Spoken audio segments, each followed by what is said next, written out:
जलालपुर जट्टां दा बासी भी हाँ, बच्चा भी हाँ। इन्हां गलियां च मैं वड्डा होया, जवान होया वां ते इत्थे ही मैं रहना मैं ना। मैं इत्थों जलालपुर किधरे जाना है। मेरा जिन्ना भी बिजनेस है, जो भी मामला सब मेरा जलालपुर जट्टां दे विच है। ठीक है, 7 ਤੋਂ 8 साल दे विच मैं जिहड़ा भी अंपायर खलवाया अपना, अलहमदुलिल्लाह मैं अपने बलबूते ते खलवाया। ठीक है, अपनी मेहनत नाल खलवाया वे। 7-8 साल मेहनत की ते अज इस मुकाम ते मैं आया। ठीक है, अगू अंपायर दे विच जो भी मैं खलवाया है, मसले चल रहे ने, मामला, तो उन्होंने भी अलहमदुलिल्लाह मैं फेस पे करना। ठीक है, मैं किसी शायद गलत हाँ सही हाँ, मैं उन्होंने फेस करके मैदान के विच खलोता होया वां। ठीक है, यह चीम गोइयां ने, कोई आते साउथ अफ्रीका मेयर साहब जा रहे हैं, कोई आते दुबई जा रहे हैं। मेरिया दिमाग तो ना ये गल्लां उत्ते ने।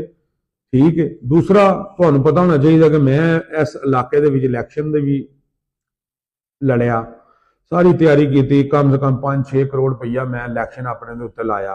कुछ मेरे लास्ट के दोस्त अहबाब, कोई रिश्तेदार, सब ने रल मिल के मैनूं हुसैन लाई की तरफ मदू किया कि तुसीं इन्हां दे हक च बह जाओ।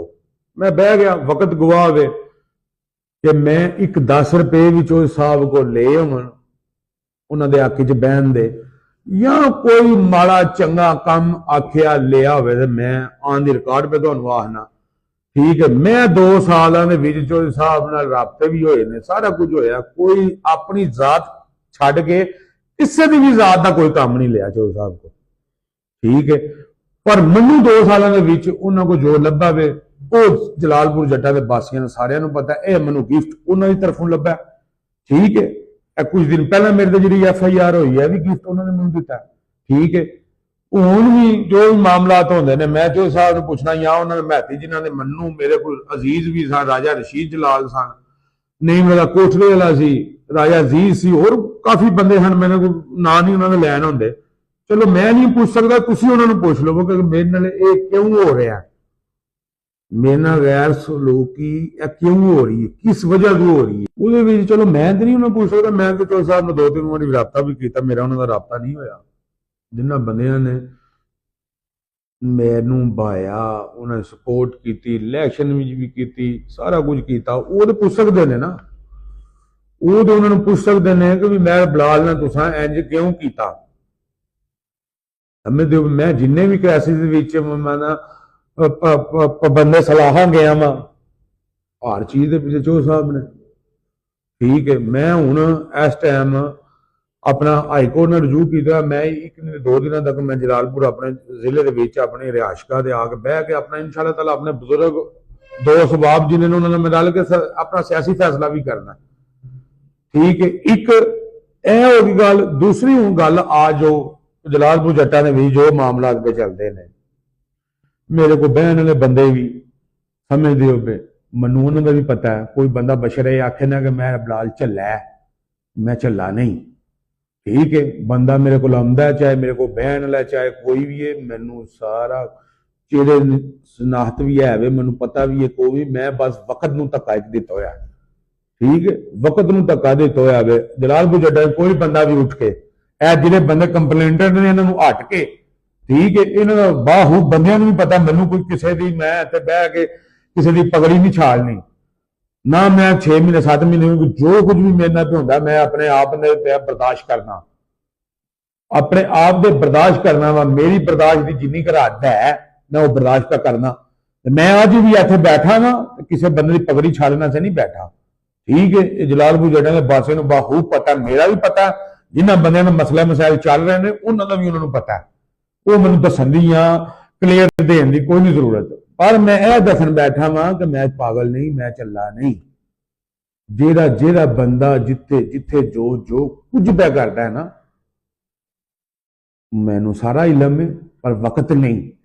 इंशाअल्लाह ताला मैं सारे नाम मेरे जेहन च ने, नोट ने मैं किए, जिहड़ा जिहड़ा मेरे हिस्सा पे पांदा, कोई अच्छा हिस्सा पा रहा, कोई गलत पा रहा, वो मत है सोचे कि मैं किधर बह कोई अच्छा मैं करना वा। तो बई इन्होंने पता नहीं, मैनू अच्छा करने वाले भी पता, मैनू बुरा करने वाले भी पता है।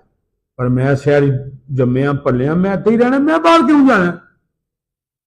मैं बाहर मैं इन्ना कोई फेस पे करना 6 मंथ दूं ਐਫ ਆਈ ਆਰ ਲੈ ਰਹੇ ਹਾਂ, ਸਾਰਾ ਕੁਝ ਕਰ ਰਹੇ ਹਾਂ, ਫਿਰ ਵੀ ਮੈਂ ਗਰਾਊਂਡ 'ਚ ਖਲੋਤਾ। ਕਿਉਂ ਖਲੋਤਾ? ਮੈਂ ਗਲਤ ਨਹੀਂ, ਮੈਂ ਯਾਰਾਨੇ ਨਿਭਾਏ ਨੇ, ਮੈਂ ਯਾਰੀਆਂ ਨਿਭਾਈਆਂ ਨੇ, ਉਹਨਾਂ ਦਾ ਮੈਨੂੰ ਸਿਲਾ ਸਬਕ ਲੱਭਦਾ, ਉਹ ਮੈਂ ਲੈਣਾ ਜੋ ਮੇਰੀ ਕਿਸਮਤ ਵਿੱਚ ਹੈ ਵੇ, ਠੀਕ ਹੈ, ਉਹ ਮੈਨੂੰ ਲੱਭਦਾ ਪਿਆ। ਬਾਕੀ ਜਲਾਲਪੁਰ ਜੱਟਾਂ ਦਾ ਕੋਈ ਪਾਸੀ ਉੱਠ ਕੇ ਆਖਿਆ ਮੈਂ ਕਿਸੇ ਨਾਲ ਜ਼ਿਆਦਤੀ ਕੀਤੀ, ਕਿਸੇ ਜਗ੍ਹਾ ਤੇ ਕਬਜ਼ਾ ਕੀਤਾ, ਕਿਸੇ ਦੇ ਕੋਈ ਮਾਮਲਾ ਖਰਾਬ ਕੀਤੇ ਨੇ, ਮੈਂ ਹਾਜ਼ਰ ਹਾਂ। ਹਾਂ, ਜਿਹਦੇ ਬੰਦੇ ਖੁਦ ਕਰਪਟ ਨੇ, ਜਿਨ੍ਹਾਂ ਦੇ ਮਾਜ਼ੀ ਕਰਪਟ ਨੇ, ਸਮਝਦੇ ਪਏ, ਉਹ ਬੰਦੇ ਮੈਨੂੰ ਤੇ ਨਹੀਂ ਆ ਸਕਦੇ। ਸ਼ੀਸ਼ੇ ਦੇ ਮਹੱਲੇ 'ਚ ਬਹਿ ਕੇ ਕਿਸੇ ਨੂੰ ਵੱਟੇ ਤੇ ਨਹੀਂ ਵੱਜਦੇ। ਤਾਂ ਲਿਆਦਾ ਜਿਹੜੀਆਂ ਮੁਹੱਦੀਆਂ ਚੇਮ ਗਈਆਂ ਨੇ, ਮੈਂ ਸਾਊਥ ਅਫਰੀਕਾ ਜਾ ਰਿਹਾ, ਮੈਂ ਦੁਬਈ, ਮੈਂ ਕਿੱਥੇ ਜਾਣਾ? ਉਹੀ ਹੱਸਦੇ ਵਸਦੇ ਦੁਨੀਆ ਮੈਂ ਸੈਲ ਕਰਨਾ ਵਾ, ਆਨਾ ਜਾਣਾ ਵਾ, ਮੈਂ ਜਾਵਾਂਗਾ, ਅੱਗੋਂ ਵੀ ਜਾਵਾਂਗਾ। ਪਰ ਇਹ ਜਿਹੜੇ ਬੰਦੇ ਨੇ ਨਾ, ਕੁਝ ਆਪਣੇ ਵੀ ਨੇ, ਕੋਈ ਪ੍ਰਾਈਜ਼ ਨਾ ਰੇਨ 'ਚ ਨਾ, ਮੈਂ ਟੁਰ ਜਾਣਾ ਜਾਂ ਮੈਂ ਜਾ ਰਿਹਾ, ਮੈਂ ਕਿਧਰੇ ਵੀ ਨਹੀਂ ਜਾ ਰਿਹਾ। ਮੈਂ ਐਮਪਾਇਰ ਬੜੀ ਮਿਹਨਤ ਨਾਲ ਬਣਾਇਆ, ਇਹਨੂੰ ਜਿਹੜੇ ਬੰਦੇ ਸੁੱਟਣਾ ਚਾਹ ਰਹੇ ਨੇ, ਮੈਂ ਉਹਨਾਂ ਦਾ ਫਾਈਟ ਕਰਨਾ 6 ਮੰਥ ਨੂੰ ਫਾਈਟ ਕਰਨਾ। ਇੱਕ ਮੈਂ ਤੁਹਾਨੂੰ ਆਪਣਾ ਸਿਆਸੀ ਬੈਕਗਰਾਉਂਡ ਪਹਿਲਾਂ ਦੱਸਿਆ, ਤੇ ਸਿਆਸਤ ਦੇ ਵਿੱਚ ਉਹ ਵੀ ਮੈਂ ਤੁਹਾਨੂੰ ਦੱਸਿਆ ਕਿ ਜਿਹਨਾਂ ਨਾਲ ਮੈਂ ਗਿਆ ਨਾ, ਉਹਨਾਂ ਦਾ ਕਰਤਾਰ ਮੇਰੇ ਨਾਲ ਕੀ ਹੈ। ਇੱਕ ਇਹ ਜਿਹੜੇ ਮਾਮਲਾਤ ਨੇ, ਇਹ ਮੈਂ ਤੁਹਾਨੂੰ ਦੱਸਣਾ ਵਾ ਕਿ ਜਿਹੜੇ ਵੀ ਮਾਮਲਾਤ ਨੇ, ਮੈਨੂੰ ਕਿਸੇ ਬੰਦੇ ਦੇ ਮੈਂ ਉਹਨਾਂ ਦੇ ਪਗੜੀ ਛਾਲਣ ਦੇ ਮਸਲਾ ਹੱਕੀ ਚ ਨਹੀਂ ਕਿ ਮੈਂ ਉਹਨਾਂ ਇੱਥੇ ਬਹਿ ਕੇ ਆਖਾਂ ਜੀ ਫਲਾਣਾ ਇਹ ਕਰਦਾ ਰਿਹਾ, ਫਲਾਣਾ ਇਹ ਕਰਦਾ ਰਿਹਾ, ਫਲਾਣਾ ਇਹ ਲੈਂਦਾ ਰਿਹਾ, ਫਲਾਣਾ ਉਹ ਲੈਂਦਾ ਰਿਹਾ। ਉਹ ਖਤਮ, ਉਹ ਮੈਂ ਫੇਸ ਪਾ ਕਰਨਾ, ਉਹ ਮੈਂ ਕਰਦਾ ਰਹਾਂਗਾ ਫੇਸ। ਪਰ ਤੰਗ ਕਿਸੇ ਨੂੰ ਇੰਨਾ ਕਰੀਦਾ ਕਿ ਜਿੰਨੇ ਕਿਸੇ ਦੀ ਬਰਦਾਸ਼ਤ ਹੋਵੇ। ਸਮਝਦੇ ਹੋ ਕਿ ਮੇਰੀ ਜਿੰਨੀ ਕੁ ਬਰਦਾਸ਼ਤ ਹੈ ਕਿ ਮੈਨੂੰ ਵੀ ਮਿਹਰਬਾਨੀ ਕਰਕੇ ਉਨੀ ਤੰਗ ਕੀਤਾ ਜਾਏ, ਮਜ਼ੀਦ ਮੈਨੂੰ ਇਹਨਾਂ ਕੰਮਾਂ 'ਚ ਨਾ ਉਲਝਾਇਆ ਜਾਏ, ਤਾਂ ਕਿ ਮੈਂ ਆਪਣਾ ਸਾਰਾ ਕੁਝ ਛੱਡ ਕੇ ਤੇ ਮੈਂ ਵੀ ਫਿਰ ਤੁਹਾਡੇ ਮਗਰ ਹੋ ਜਾ। ਠੀਕ ਹੈ, ਇਹ ਗੱਲ ਹੈ। ਬਾਕੀ ਮੇਰਾ ਕਾਰੋਬਾਰ ਅਲਹਮਦੁਲਿਲਾ ਕਲੋਨੀ ਹੈ, ਹੋਰ ਵੀ ਜਿਹੜੇ ਵੀ ਮਾਮਲਾਤ ਨੇ, ਚਲੋ ਬਿਆਨ ਸ਼ਿਆਨ ਨੇ ਬੰਦਿਆਂ ਦੇ ਜੋ ਵੀ ਮਾਮਲਾ, ਤੇ ਮੈਂ 2 ਦਿਨਾਂ ਤੱਕ ਕਰਾ ਰਿਹਾ ਮੈਂ ਇਨਸ਼ਾ ਅੱਲਾਹ ਤਾਲਾ। ਉਹਨਾਂ ਦੇ ਕਾਰੋਬਾਰੀ ਬਿਆਨ ਜਿਨ੍ਹਾਂ ਬੰਦਿਆਂ ਦੇ ਹੈ ਨੇ ਉਹਨਾਂ ਮੈਂ ਦੇਵਾਂਗਾ। ਬਾਕੀ ਇਸ ਪੂਰੇ ਟਨਿਓਰ ਦੇ ਵਿੱਚ ਕੋਈ ਬੰਦਾ ਇਹ ਸਮਝੇ ਨਾ, ਤਾਂ ਮੈਨੂੰ ਵੀ ਗੱਲਾਂ ਸੁਣਨ ਲੱਭਦੀਆਂ ਕਿ ਮੈਂ ਸਾਹਿਬ ਨੂੰ